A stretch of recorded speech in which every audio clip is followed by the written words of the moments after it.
All right, so this is going to be an example problem of implicit differentiation. Basically, an implicit differentiation problem looks like the following, and it's going to say find dy over dx, or find the derivative of this equation that we have right here.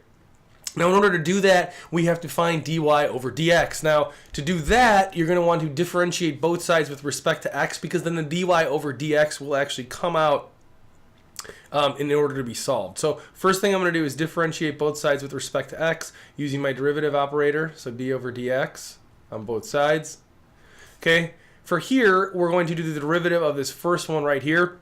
It's important to know that this actually distributes to each one of these terms. So this d over dx right here is going to be taking the derivative of each one of these terms that we have right here. All right, so the first thing we're going to do is take the derivative of this x times y cubed. Now, in order to do that, we're going to have to use product rule because you have a function times another function here. So what we're going to do is we're going to do f prime g. So the derivative of x is just going to be 1. So that's our f right here, is the x. Derivative of x is 1, and then times just regular g. So we're just going to write times y to the third. And then we're going to add this to g prime, which is going to be 3y squared times dy over dx times f. So times the x like that.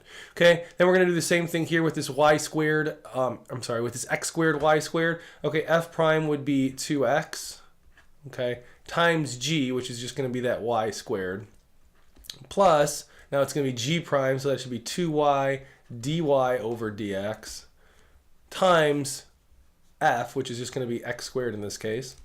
Okay, then from there, we're going to take the derivative of this 3x squared. Now, the 3x squared derivative is just going to be 6x. Okay, you don't have to worry about y or any dy over dx's when you do that derivative. Now, the derivative of this minus 6 right here is going to be 0. We can ignore that. The derivative of 1 is going to be 0 as well. So I'm just going to write equals 0 here. Now, the main point in implicit differentiation is to solve for this dy over dx. So we're going to basically have to solve for this right here and this right here as well. Okay, so somehow we're going to have to combine those to solve them as one variable. So the tip that you're going to want to do for this is you're going to want to get rid of everything on that left side that does not have a dy over dx multiplied by it. So this first one right here, this y cubed, you're going to want to kind of put this on the other side of this. So we're going to subtract off that y cubed. So I'm just going to write minus y cubed here, and it's going to be on the right side of the equal sign. So this y cubed is technically going to be gone for now because it went over to the other side. Okay, right here, this is going to be another term right here that doesn't have a dy over dx attached to it. So I'm going to subtract that off and put that on the other side. So minus 2xy squared. And then right here as well, we have this 6x. We're going to subtract 6x here.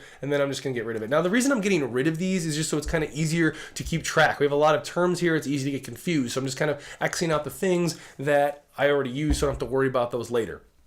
Okay, what's left on this side now is the two terms that have a dy over dx attached to them. So what I'm going to do is actually factor out that dy over dx. So I'm going to put it in front of a parentheses, and then I'm going to write that 3y squared x, there's an x right here, 3y squared x, and then plus 2yx squared. So plus 2yx squared like this. Now we want to solve. All right, so now we want to solve for this right here. So in order to do that, I'm going to divide both sides by this 3y squared x plus 2yx squared. Okay, so I'm going to do the same thing over here. So 3y squared x plus 2yx squared. Okay, this will cancel here, and you end up with dy over dx being equal to this whole thing right here. So this would be the answer for what is the derivative of this equation right here. You have to use implicit differentiation to find that. If you have any questions about anything in this video, let me know.